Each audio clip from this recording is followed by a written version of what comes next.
Stanley decided to go to the staff lounge to check on his co-workers. He never functioned well by himself and constantly needed support and guidance from others, so the thought of total solitude was terrifying to him. When Stanley came to a set of 2 open doors, he entered the door. This was not the correct way to the employee lounge, and Stanley knew it perfectly well.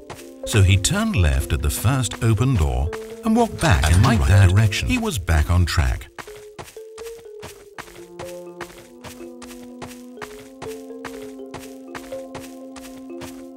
As Stanley entered the lounge, he was horrified to find not a single person here. He decided he would walk up to see his boss, hoping that he would find an answer there.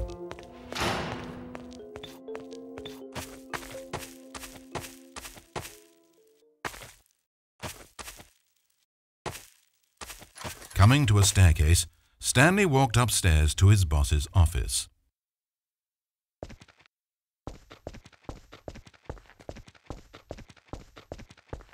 But Stanley just couldn't do it.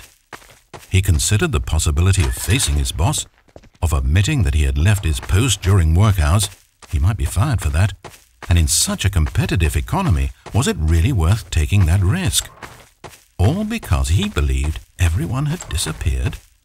His boss would think he was crazy. And then something occurred to Stanley. Maybe, he thought to himself, maybe I am crazy. Everyone I know simply vanishing out of the blue, there's almost no other explanation for it. And a nagging fear began to creep up in his mind.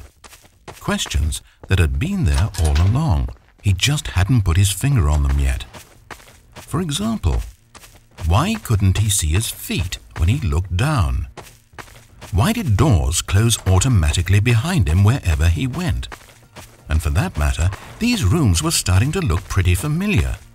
Was he just walking around in circles? Where am I, he thought. And the more he found himself unable to answer these questions, the more questions continued to arise, until he came to the issue that had been slowly boiling until he could ignore it no longer. Why is there a voice in my head, dictating everything that I'm doing and thinking? Suddenly, every door slammed shut.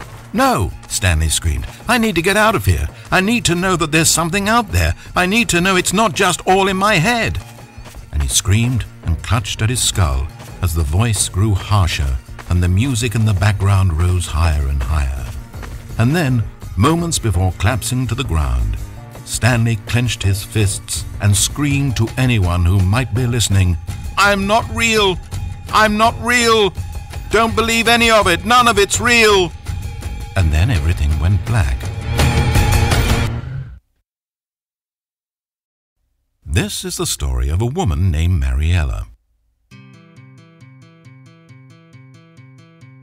Mariella woke up on a day like any other. She got dressed, went to work, clocked in, clocked out, and then she walked home. But her walk on this day was interrupted by the body of a man who had stumbled through town talking and screaming to himself, and then collapsed dead on the sidewalk. Moments after seeing him, she would turn, run to the nearest police station, and call for an ambulance. But for just a few brief seconds, she merely stood there, unable to move. The tragedy was not the death of a single person. It was that she would never know this man's story, never hear in his own words what had happened to him, or what he believed had happened to him. For to know these things would be to exist inside the head of the man himself. So all she could do was observe from a distance and pity him.